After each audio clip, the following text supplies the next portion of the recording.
Cinema అయిన మహా నేను మిస్టర్ బిన్ అన్నమాట. సూటిగా ఉంటది, మ్యాటర్ క్లియర్ గా ఉంటుంది. ఈ వీడియోలో మనం కొరియన్ కనకరాజు ఈ సినిమా రివ్యూ గురించి మాట్లాడుకుందాం. కొరియన్ కనకరాజు మేలిపాక గాంధీ డైరెక్షన్ లో మెగా ప్రిన్స్ వరుణ్ తేజ్ నటించిన సినిమా. ట్రైలర్ మంచి ఇంప్రెషన్ తీసుకుంది, ఆడియన్స్ లోకి బాగా వెళ్ళింది. సినిమా మీద ఎక్స్పెక్టేషన్స్ క్రియేట్ అయ్యాయి, దానికి తగ్గట్టే ఓపెనింగ్స్ అదిరిపోయాయి సినిమాకి అని చెప్పాలి. పోతే ఎలా ఉంది సినిమా, అది కదా ఫైనల్ గా సినిమా రిజల్ట్ ని డిసైడ్ చేసేది. మాట్లాడుకుందాం. ముందుగా కథ విషయానికి వస్తే కనకరాజు చెక్క భజన అతను వృత్తి, కానీ అతను ప్రొఫెషనల్ గా చేసేది పెహల్వానిజం, ఉస్తాద్ లాగా పెహల్వాన్ లాగా తిరుగుతూ తను న్యాయం కోసం పాటుపడతా ఉంటాడు, ఫైట్ చేస్తా ఉంటాడు. అన్యాయం అనిపిస్తే కొడతా ఉంటాడు. అతనికి ఒక రకంగా తిరుగులేదనే చెప్పాలి. అతను ఉంటున్న ప్లేస్ లో విలన్స్ ఉన్నారు, తను పెద్దగా ఆపలేరు. తను తలుచుకుంటే ఏదైనా చేస్తాడు, అనుకుంటే ఎవరినైనా కొడతాడు. అంత పవర్ఫుల్. విలన్స్ డమ్మీ అయిపోయినప్పుడు హీరోకి ఏదైనా కఠినమైన సమస్య కావాలి, లేకపోతే ఎంటర్టైన్మెంట్ ఎక్కడ ఉంటది. అందుకని సమస్య కొరియా నుంచి పారిస్ లో వచ్చింది. ఒక దెయ్యం, కొరియన్ దెయ్యం. అది కనకరాజును పట్టు కొన్ని విచిత్రమైన కారణాల మూలంగా. ఇక్కడ ఆ దెయ్యం ఎలా పట్టింది అనే దానికి సంబంధించి ఓ కొత్త విధానాన్ని ఇంట్రడ్యూస్ చేశారు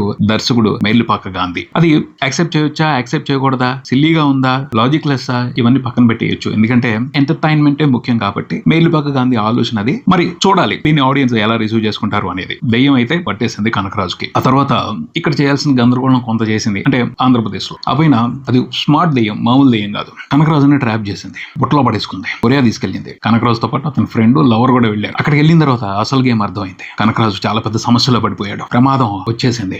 ఆ ప్రమాదం నుంచి ఎలా తప్పించుకున్నాడు? ఎందుకంటే ఆ కొరియన్ దెయ్యం మామూలు ప్లాన్ తో రాలేదు, చాలా పెద్ద ప్లాన్ తో వచ్చింది. సో ఆ ప్లాన్ ని బ్రేక్ చేసి ఆ ప్రమాదం నుంచి కనకరాజు ఎలా బయటపడ్డాడు తెలుసుకోవడమే సినిమా. ఎలా ఉంది సినిమా చివరిలో మాట్లాడుకుందాం. సినిమాలో ఏం వర్కౌట్ అయ్యాయో ముందర మాట్లాడుకుందాం. ప్రధానంగా వర్కౌట్ అయింది మాత్రం కామెడీ.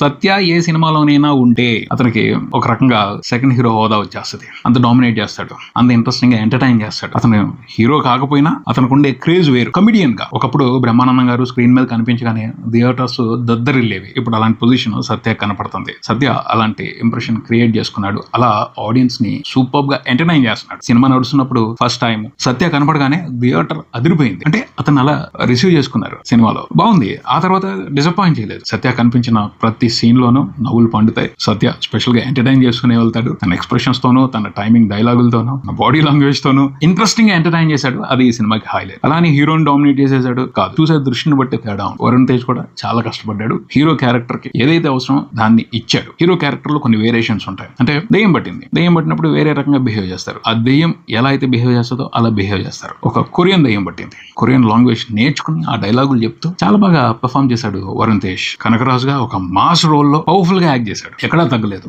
తన పర్ఫార్మెన్స్ కు వంక పెట్టడానికి లేదు. చాలా బాగా యాక్ట్ చేశాడు. కాకపోతే ఎంటర్టైన్మెంట్ విషయంలో పారామీటర్ చూసుకుంటే హైలైట్ అవుతుంది comedy. But Varun Tej performance ని, అతని యొక్క ఎఫర్ట్ ని తక్కువ చేయడానికి లేదు. చాలా బాగా చేశాడని చెప్పాలి. ఆ తర్వాత వర్కౌట్ అయింది ఏమిటి, మురళీధర్ గౌడ్. ఆయన ఒక మాంత్రికుల్లా కనిపించారు. ఆ క్యారెక్టర్ కూడా ఫన్నీగా ఉంది. ఆ క్యారెక్టర్ చేసిన కామెడీని కూడా ఎంజాయ్ చేస్తారు. ఫస్ట్ హాఫ్ లో, సెకండ్ హాఫ్ లో కొన్ని మంచి మంచి సీన్స్ పడ్డాయి మురళీధర్ గౌడ్ కి అండ్ సత్యకి మధ్యన. అవన్నీ కూడా బాగా పేలాయి, వాటిని బాగా ఎంజాయ్ చేస్తారు. ఈ సినిమా చూసినంతసేపు అది పెద్ద రిలీఫ్ అని చెప్పొచ్చు. తర్వాత వీటీవీ గణేష్, ఆయన సెకండ్ హాఫ్ లో వస్తారు, కొరియాలో ఉంటారు. ఆ కామెడీ పెద్దగా వర్కౌట్ అవ్వలేదు, బట్ ఉన్నంత వరకు కొంత ఇంప్రెసివ్ అటెన్షన్ తీసుకుందని చెప్పొచ్చు. అక్కడ ఇంకొక విషయం కూడా ఉంది. వీటీవీ గణేష్ కొడుకుగా మన సంక్రాంతికి వస్తున్న బొడ్డోడు భీమ్లా రేవంత్ పవన్ సుభాష్, చాలా పెద్ద పేరు, చూస్తానికి చిన్నగా ఉంటాడు, ఇంత పెద్ద పేరు పెట్టుకున్నాడు. ఆ అబ్బాయి కామెడీ కూడా బాగుంది, సరదాగా చేశాడు. అతని పోర్షన్ ఇంట్రెస్టింగ్ గా ఉంది. ఇవి హైలైట్స్. హీరోయిన్ తన పాత్ర పొరితిమీర చాలా బాగా చేసిందని చెప్పాలి. రితికా నాయక్. ఆ అమ్మాయి కొరియా వెళ్ళాలి, కొరియన్ లాంగ్వేజ్ మీద, కొరియన్ కల్చర్ మీద విపరీతంగా ఇష్టపడే అమ్మాయి. ఆ అమ్మాయి పాత్రతో చాలా మంది తెలుగు వాళ్ళు రిలేట్ అవుతారు. ఆ కొరియన్ కల్చర్ ని, కొరియన్ సాంగ్స్ ని, బీటీఎస్ ఇవన్నీ ఇష్టపడే వాళ్ళందరూ ఆ అమ్మాయి క్యారెక్టర్ తో రిలేట్ అయ్యి ఆ పాత్రని బాగా ఎంజాయ్ చేసే అవకాశం ఉంది. రితిక చాలా బాగా చేసిందని చెప్పాలి. ఇవి ప్లస్ పాయింట్స్ సినిమాకి. ఏం వర్కౌట్ అవ్వలేదు మాట్లాడుకుందాం. ఈ సినిమాలో కొన్ని విషయాలు వర్కౌట్ అవ్వలేదు, ఖచ్చితంగా వర్కౌట్ అవ్వలేదని చెప్పాలి. ముందుగా యాక్షన్ అంటే ఫైట్స్, హీరోయిజం, వీటికి ఇంపార్టెన్స్ ఇవ్వాలని చాలా ట్రై చేశారు మేలిపాక గాంధీ, కానీ ఇవ్వలేకపోయారు. అంత ఇంప్రెసివ్ గా యాక్షన్ ట్రీట్, యాక్షన్ ఎంటర్టైన్మెంట్ ఇవ్వలేకపోయారు. ట్రై చేశారు కానీ ఇంపాక్ట్ఫుల్ గా లేదు. ఎందుకని ఇక్కడ విషయం గుర్తుపెట్టుకోవాలి, స్పష్టంగానే ఉంది. అంటే హీరోకి ఇంట్రడ్యూస్ చేయడం అసలు తిరుగులేదని చెప్పాడు. అక్కడ విలన్స్ కూడా డమ్మీ అయిపోయారు, ఎవరినైనా కొడుతున్నాడు. కానీ అతనికి ఏదైనా పెద్ద సమస్య వస్తే కదా, అతనిలోకి దెయ్యం వచ్చినప్పుడు ఇంట్రెస్టింగ్ ఎంటర్టైన్మెంట్ అవుతుంది. అతనికే తిరుగులేనప్పుడు అతనిలోకి దెయ్యం వచ్చి స్పెషల్ గా చేసేది ఏముంటది, కొత్తగా చేసేది ఏముంటది, అది ఎంటర్టైన్మెంట్ ని తగ్గించేసిన మ్యాటర్ అని చెప్పాలి. హీరో ఎంత పవర్ఫుల్ గా అనిపించినా ఏదో ఒక టఫ్ సిచ్యువేషన్ లో ఇరుక్కుపోయాడు, దాని నుంచి బయటకు రాలేకపోతున్నాడు. అప్పుడు దెయ్యం అతనిలోకి వచ్చినప్పుడు ఆ సిచ్యువేషన్ ఈజీగా సాల్వ్ అవుతుంది. లేకపోతే అంతకు మించి ఏదైనా అతను స్పెషల్ గా రియాక్ట్ అవుతున్నాడు అంటే ఇంట్రెస్టింగ్ గా ఉంటుంది. ఆ ఇంట్రెస్ట్ లేదు. కనకరాజు దెయ్యం ఉన్నా పవర్ఫుల్, దెయ్యం లేకపోయినా పవర్ఫుల్. అక్కడ కిక్ ఏ ఉంటది. ఈ విషయానికి సంబంధించి సరైన డీటెయిలింగ్ తీసుకోలేదు, డైరెక్టర్ మెర్లిపక్క గాంధీ అని అనిపించింది. ఈ సినిమా హారర్ కామెడీ కాదు, యాక్షన్ హీరో ఉన్నాడు Varun Tej, powerful cutout. So horror action thriller అది యాక్చువల్ గా ప్లాన్ చేసింది, కానీ దాన్ని సరిగ్గా ఎగ్జిక్యూట్ చేయలేదు, దానికి సంబంధించి ప్రాపర్ డీటెయిల్స్ పెట్టలేదు, తేలిపోయింది. అంటే స్కోప్ క్రియేట్ చేస్తున్నారు, అదిరిపోయే యాక్షన్ బ్లాక్ ఉంటది, ఇక్కడ ఎలివేషన్స్ దుమ్ము లేపేయాలి, స్కోప్ క్రియేట్ చేస్తున్నారు, కానీ ఇవ్వట్లేదు, సాటిస్ఫై చేయట్లేదు, ఎంటర్టైన్మెంట్ సరిపోవట్లేదు. సాటిస్ఫాక్షన్ రానప్పుడు ఏమవుద్ది,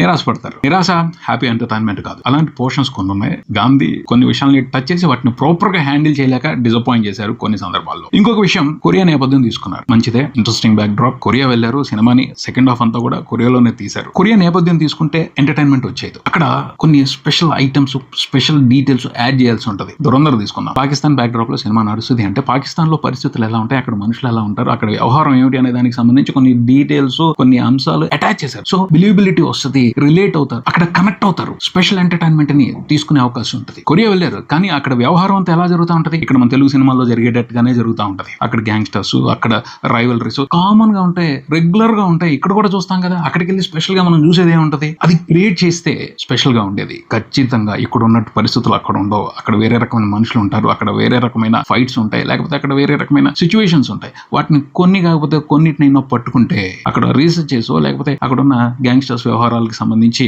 ఏదైనా స్పెషల్ ఐటమ్స్ ని ఈ సినిమాలో పెట్టున్నట్టయితే రిఫ్రెషింగ్ ఎంటర్టైన్మెంట్ ఆడియన్స్ ఉండేది. అలా లేదు, మన తెలుగు సినిమాలో రెగ్యులర్ గా చూసే నిజమే కనిపిస్తుంది, అంతే తప్పించి స్పెషల్ గా ఏమీ అనిపించదు. ట్విస్ట్లు కూడా అంత థ్రిల్లింగ్ ఏమి అనిపించవు. ఎక్స్పెక్ట్ చేయొచ్చు, ఎక్స్పెక్ట్ చేయకపోయినా అవంత పెద్ద కిక్ ఇవ్వలేదనే చెప్పాలి. తర్వాత ఇంకో పెద్ద మైనస్ క్లైమాక్స్ ని ఫోర్స్ గా తీసుకొచ్చేసారు, డివోషనల్ యాంగిల్ ని తీసుకొచ్చేసారు, చాలా పెద్ద ఫైట్ పెట్టేశారు.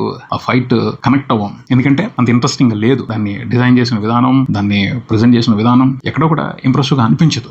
ఏదో చేశారులే, సరే చేయడానికి ఏమీ లేదు, ఇలా వదిలిపెట్టేస్తున్నారు సినిమాని అని అనిపిస్తుంది తప్పించి ఒక ఇంప్రెసివ్ ఎంటర్టైన్మెంట్ ఫీల్ అయితే రాదు ఆ క్లైమాక్స్ అని చూస్తున్నప్పుడు. కామెడీ విషయానికి వస్తే కొన్ని పోర్షన్స్ మాత్రమే చాలా బాగున్నాయి, కానీ ఈ విషయానికి సంబంధించి కూడా మేలిపాక గాంధీ ఆయన మీద ఎక్స్పెక్టేషన్స్ పెట్టుకున్న వాళ్ళని డిసప్పాయింట్ చేశారు అని చెప్పాలి.